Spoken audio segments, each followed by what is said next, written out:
Okay. Hi, everyone, and welcome to my presentation. So the theme of my thesis was scan to BIM for bridges, extraction of geometric properties for engineering analysis.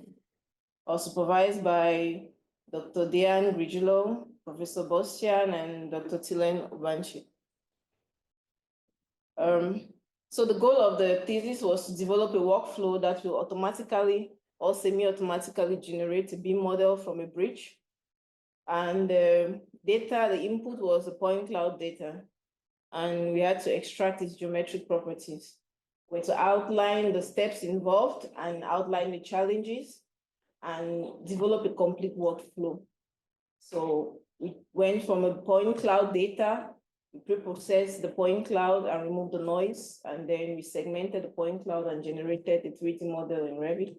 And then we defined the parameters of the model. So what is scan to BIM? Scan to BIM is simply the process of capturing precise data about existing physical structures using technologies like laser scanning or photogrammetry to create accurate 3D digital models. And these models are often enriched with additional information, and they allow for enhanced project management, renovation, maintenance, and further engineering analysis.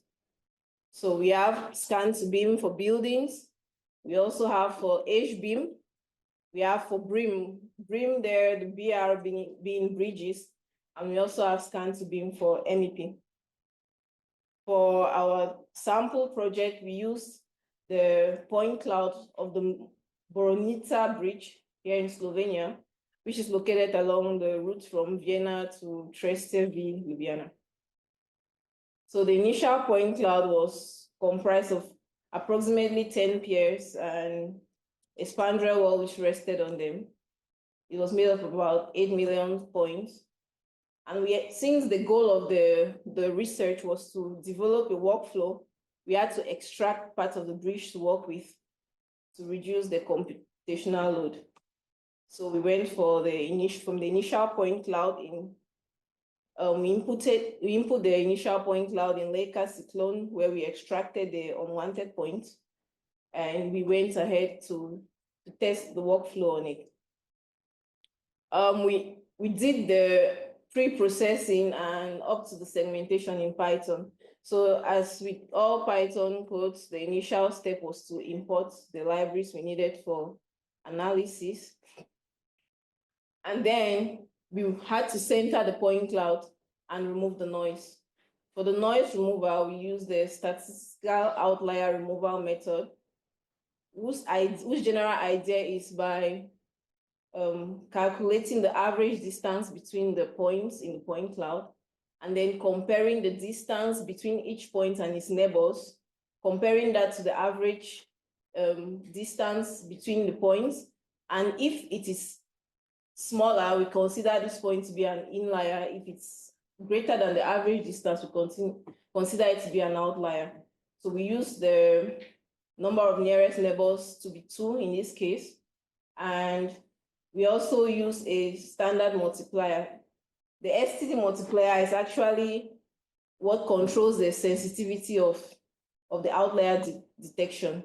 So after obtaining those comparative distances to the average distance between the points, we compare it to a product of the standard deviation to a certain chosen number. In this case, we chose 1. And then we went further to downsample the point clouds using a method called the voxel downsampling. Voxels are like 3D pixels. And by choosing a particular voxel, we could reduce the general size of the point cloud while still conserving the shape of the data. And then we estimated the normals of the point clouds using the KD tree-based normal estimation, which is a radius-based search to find the neighbors effectively. And then here we can see the results we obtained after reducing the noise. On the top left, we have the filtered point cloud, still with the outliers. And on the right, top right, we have the resulting point cloud after the outliers had been removed. On the bottom left, we have the point clouds, the downsample point cloud together with the outliers, and on the bottom right, the result which was generated after downsampling. We see we still conserve the original shape of the bridge. And next, we had to segment the point clouds because the aim of this was to be able to create families or class of objects pertaining to different parts of the bridge. So we had to segment the point clouds into the spandrel wall, the piers, and the ring. The ring here was just a little wall which was in between the spandrel wall and the piers. So those are the segments we obtained. Now to segment the point cloud, we had to use each particular point distance from a certain chosen Z plane. So that's what we use to segment these point clouds. And then to effectively view it, since it wasn't really clear with using the Open 3D viewer in Python, we had to view the segments in MeshLab to ensure that everything had been segmented correctly. Then we went ahead to import, we went ahead to import the various segments in Rhino. But before then, we had to generate the mesh of each segment. And to generate this, we tried three different methods. We started with the BPA method, which is the ball pivoting algorithm. And the mesh we obtained wasn't really shape defining.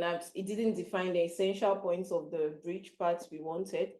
We tried the Poisson surface reconstruction. That didn't also generate a very favorable result. So we had to finally use the alpha shapes method, which was the best of the three methods. And here we chose an alpha of 0.03.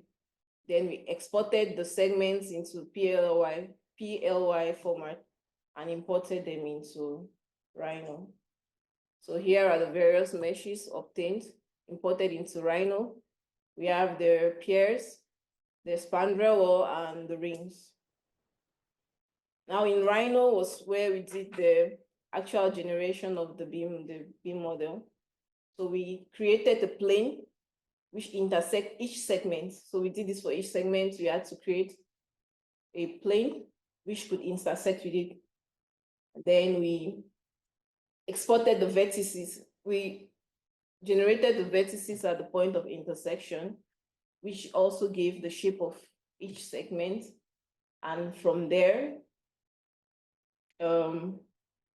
we created NURBS curves using the NURBS curve components in Grasshopper, and then use the Rhino inside Revit components, which had a component called Add Wall Profile to generate the profile of the segments, and we generated a 3D model in Revit automatically. So here we can see the models generated in Rhino, which are in red, and simultaneously models that were generated in Revit as well. Then we had to go on to either extract the geometric properties or to input the parameters of each segment. So we started with the spandrel wall, since the goal of the thesis was to come out with the geometric properties, which were eventually to be used for engineering analysis.